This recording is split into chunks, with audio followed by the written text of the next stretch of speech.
नमस्कार, बहुत-बहुत स्वागत है आप सभी का मौसम तक चैनल पर। देश भर के मौसम पूर्वानुमान के इस बुलेटिन में हम बात करेंगे 8 नवंबर के मौसम की। और इस समय आप जानते हैं कि बंगाल की खाड़ी और अरब सागर दोनों में समुद्र की हलचल बहुत ज़्यादा बढ़ी हुई है और इसका जो प्रभाव है वो दक्षिणी प्रायद्वीपीय भारत पर दिखाई भी दे रहा है। दक्षिणी प्रायद्वीपीय भारत पर तमिलनाडु और इससे सटे आंध्र प्रदेश के जो तटवर्ती रीजन्स हैं, इन भागों में कई जगहों पर पिछले 24 से 36 घंटों के दौरान मूसलाधार वर्षा रिकॉर्ड की गई और इस समय भी आप देख सकते हैं ये पूरा का पूरा रीजन मेघाच्छादित है, यानी घने बादलों से ढका हुआ है। चेन्नई से लेकर कन्याकुमारी तक और मदुरई, वेल्लोर, सेलम तमाम शहरों पर घने बादल छाए हुए हैं और भीषण लाइटनिंग और थंडरस्टॉर्म के साथ कई शहरों में वर्षा की गतिविधियां हो भी रही हैं। दक्षिणी तटवर्ती आंध्र प्रदेश के कुछ हिस्सों में भी काफ़ी बारिश हुई है और बारिश की गतिविधियां दर्ज की गई हैं।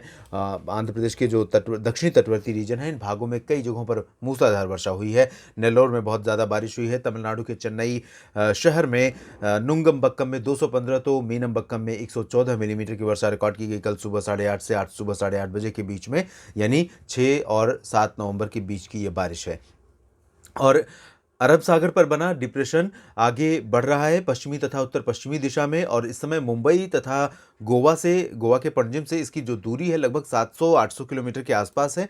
और चूंकि ये भारत के जो तटवर्ती रीजन हैं, इन भागों से आगे जा रहा है और अगले 24 घंटों में इसके और इंटेंसिफाई होने की संभावना भी है। लेकिन अगर मॉडल्स की माने तो ये बहुत ज़्यादा इंटेंसिफाई होकर साइक्लोनिक स्टॉर्म नहीं बनेगा। लेकिन आपको याद होगा कि मैंने कहा था कि जिस तरह की कंडीशंस हैं उसके आधार पर हम ये कह सकते हैं कि ये बहुत जल्दी वीकेंड हो जाएगा, यानी कमज़ोर हो जाएगा, ऐसे संकेत नहीं है, बल्कि ये इंटेंसिफाई होकर साइक्लोनिक स्टॉर्म भी बन सकता है। लेकिन फैक्टर थोड़ा सा चेंज हो रहे हैं। उसके लिए भी मैंने आपको कल के बुलेटिन में बताया था कि जब बंगाल की खाड़ी पर बना सर्कुलेशन लो प्रेशर बनने के बाद और उसके बाद कम इंटेंसिफाई होकर यानी प्रभावी होकर जब पश्चिमी दिशा में आगे बढ़ेगा और भारत के तटीय भागों के करीब पहुंचेगा, तब ये अरब सागर की एनर्जी अपने आप में मिलाने लगेगा। इसकी वजह से सिस्टम को थोड़ा सा कमज़ोर होने का इसके कमज़ोर होने की जो संभावनाएं हैं वो प्रबल हो जाएंगी। तो इस वजह से ये कमज़ोर हो सकता है। फिलहाल इसका इम्पैक्ट भारत के तटवर्ती रीजन्स और गुजरात के कुछ इलाकों में, महाराष्ट्र के तटवर्ती क्षेत्रों में और साथ ही साथ आप देख सकते हैं इसका टेल जो है उत्तर प्रदेश तक दिखाई दे रही है। ये बादल उत्तर प्रदेश तक बने हैं और उत्तरी मध्य प्रदेश में भी बने हैं और गुजरात पर भी बने हैं। लेकिन ये बादल बहुत ज़्यादा इंटेंस नहीं है और बहुत ज़्यादा इनसे संभावना भी बारिश की नहीं है। ये मौसमी सिस्टमों की स्थितियाँ हो गई। उत्तर भारत में कोई WD सक्रिय नहीं है और अभी फिलहाल वेदर फ्री जोन है उत्तर भारत का पर्वतीय और मैदानी इलाका। हालांकि गिलगित बाल्टिस्तान से लेकर लद्दाख तक कुछ हिस्सों पर बादल दिखाई दे रहे हैं और उत्तराखंड तथा हिमाचल प्रदेश पर भी बादल हैं। इधर पूर्वी और पूर्वोत्तर भारत की तरफ अगर देखें तो यहाँ पर नो वेदर एक्टिविटी है और कोई क्लाउडिंग, कोई सिस्टम यहाँ पर नहीं है। इन स्थितियों के बीच में, इन मौसमी सिस्टमों के प्रभाव के बीच में किस तरह का मौसम अगले 24 घंटों के दौरान यानी 8 नवंबर को संपूर्ण भारत में हमें दिखाई देगा, आइए जानते हैं।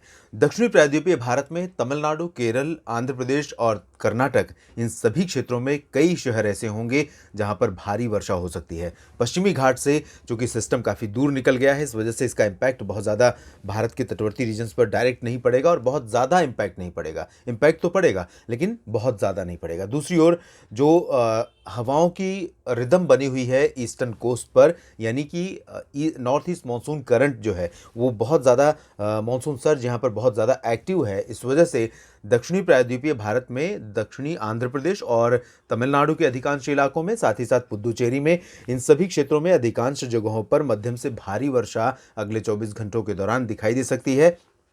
और 24 घंटों के बाद भी ये सिलसिला यहाँ ख़त्म नहीं होगा, बल्कि और धीरे धीरे बारिश बढ़ती हुई नज़र आएगी, क्योंकि जो सिस्टम लो प्रेशर बनने वाला है, साइक्लोनिक सर्कुलेशन दक्षिण पूर्वी बंगाल की खाड़ी पर, वो जब आगे बढ़ेगा तब यहाँ पर monsoon surge, north east monsoon की जो सर्ज है वो और एक्टिव हो जाएगी। और यही वजह है कि दक्षिण पूर्वी बंगाल की खाड़ी से लेकर तमिलनाडु और आंध्र प्रदेश के तटवर्ती रीजन तक, ये जो बंगाल की खाड़ी का रीजन है और अंडमान सागर का क्षेत्र है, इन सभी भागों में समुद्र की हलचल बहुत ज़्यादा बढ़ी हुई है। ऐसे में यहाँ पर मछुआरों को सलाह भी जारी कर दी गई है कि मछुआरे इन क्षेत्रों में न जाएं और कम से कम 10 और 11 नवंबर तक ऐसी स्थितियाँ बनी रह सकती हैं। तो अगले 4-5 दिनों तक अस्थिर कंडीशन होगी समुद्र में। यहाँ पर मछुआरे न जाएं वेंचरिंग के लिए। साथ ही साथ समुद्र से जुड़ी जो भी गतिविधियाँ हैं अन्य जहाज़ों के द्वारा की जाने वाली, उनमें भी जहाज़ों को बहुत ज़्यादा सतर्क रहना होगा।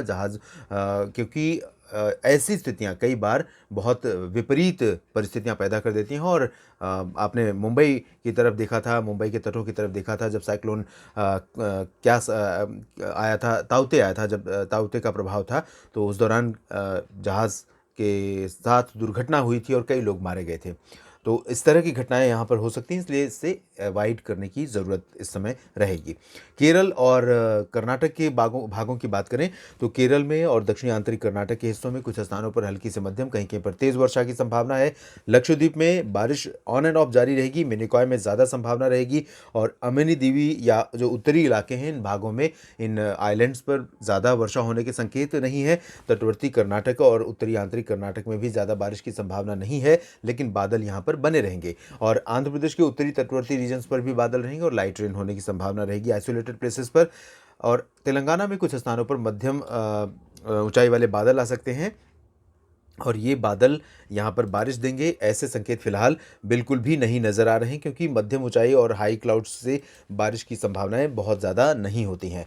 मध्य भारत के क्षेत्रों में गतिविधियां हो रही थी, पहले दक्षिणी छत्तीसगढ़, दक्षिणी ओडिशा और उसके बाद महाराष्ट्र के दक्षिणी और कोंकण गोवा रीजन में, इन भागों में गतिविधियां हो रही थी। अब ये एरिया भी वेदर फ्री जोन होगा, क्योंकि जो सिस्टम है, डिप्रेशन है अरब सागर पर, वो आगे निकल रहा है, और इसी वजह से इन भागों में ज़्यादा संभावनाएं बारिश की या मौसमी हलचल की नहीं रहेगी। लेकिन महाराष्ट्र के तटवर्ती रीजन्स में और गुजरात के कुछ इलाकों में कल भी बादल दिखाई दे सकते हैं, और आइसोलेटेड प्लेसेस पर इन बादलों से बूंदाबांदी या हल्की वर्षा हो सकती है। लेकिन मेजरली अगर हम देखें तो गुजरात के कच्छ से लेकर सौराष्ट्र और पूर्वी रीजन, मध्य प्रदेश में पश्चिमी और पूर्वी हिस्से, छत्तीसगढ़ का समूचा क्षेत्र, ओडिशा और महाराष्ट्र का विदर्भ, मराठवाड़ा, मध्य महाराष्ट्र और कोंकण गोवा का अधिकांश इलाका, गोवा, इन सभी क्षेत्रों में ड्राई वेदर एक्सपेक्टेड रहेगा। इधर हम पूर्वी और पूर्वोत्तर भारत की तरफ चलेंगे तो यहाँ पर बिहार, झारखंड, पश्चिम बंगाल के अधिकांश इलाकों में और पूर्वोत्तर भारत के राज्यों में मौसम मुख्यतः साफ और शुष्क बना रहेगा। यहाँ पर किसी तरह के मौसमी परिवर्तन की संभावना फिलहाल नहीं है।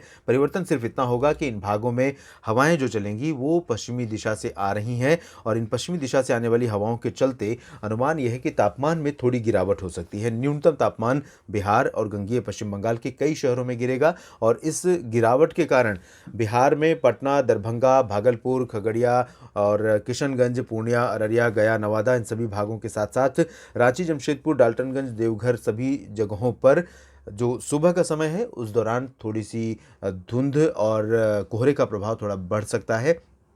धीरे धीरे फॉग फॉर्मेशन इन भागों में शुरू हो सकता है।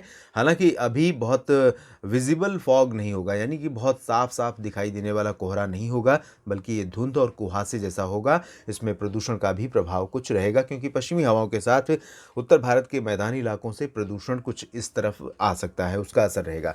गंगेय पश्चिम बंगाल और हिमालय पश्चिम बंगाल में भी ऐसी कंडीशन होगी, और वाराणसी से लेकर लखनऊ, कानपुर तक ऐसी कंडीशंस देखने को मिलेंगी। और यही स्थितियां पश्चिमी उत्तर प्रदेश के शहरों में बरेली, बदायूं, बुलंदशहर, शाहजहांपुर और बागपत, मेरठ और उत्तरी इलाकों में सहारनपुर, नजीबाबाद तथा मुजफ्फरनगर और आसपास के इलाके जो हैं, इन भागों में इस तरह की संभावना रहेगी। आगरा, मथुरा, अलीगढ़, हाथरस, एटा, इटावा, मैनपुरी समेत दक्षिण पश्चिमी हिस्सों में इस तरह की स्थितियां रहेंगी।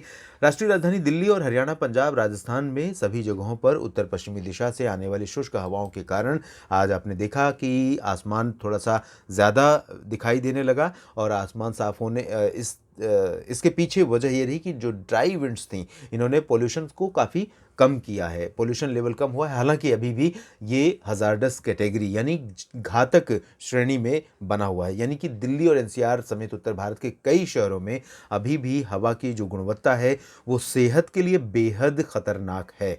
और ऐसे में डायरेक्ट एक्सपोजर, यानी सीधे आप बाहर निकलें और पार्क में खुली हवा को आप अपने अंदर लें, ऐसे में अगर सांस से संबंधित किसी भी तरह की समस्या आपको है तो ये समस्या और बढ़ सकती है। तो निश्चित रूप से ये कोविड बचाव के साथ साथ इस प्रदूषण से बचाव के लिए आप जब भी दिल्ली एनसीआर समेत उत्तर भारत के शहरों में बाहर निकलें, चाहे आप अपने काम पर जाने के लिए या फिर पार्क में घूमने के लिए, मास्क का जो उपयोग है वो अवश्य करें, ताकि सांस कुछ हद तक फिल्टर्ड हवा के द्वारा आपके अंदर सांस आप लें और उससे आप प्रदूषण से थोड़ा बच सकें।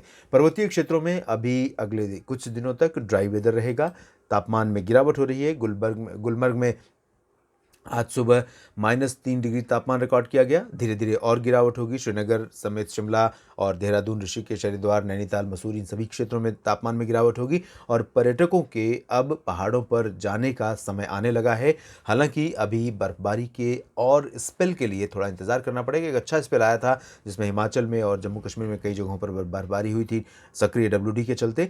अभी थोड़ा-सा बर्फबारी के लिए इंतज़ार करना होगा। आप बने रहेंगे मौसम तक चैनल के साथ, तो आपको निश्चित रूप से बर्फबारी होने से पहले ही पता चलेगा कि कब होने वाली है बर्फबारी। और मैं कोशिश करूँगा कि समय से पहले ही ये इन्फॉर्मेशन दूँ और इसके बारे में अलग से वीडियो भी करूँ, ताकि पर्यटन के लिए, पर्यटन के शौकीन जो लोग हैं, वो जब पहाड़ों का रुख करने वाले हों और अपने परिवार के साथ बर्फबारी का आनंद उठाने की जो प्लानिंग है उसको लेकर जाना चाहते हैं, तो उसका फ़ायदा उठा सकें मौसम में बदलाव के चलते। देश भर के मौसम पूर्वानुमान के इस बुलेटिन में अभी इतना ही। धन्यवाद।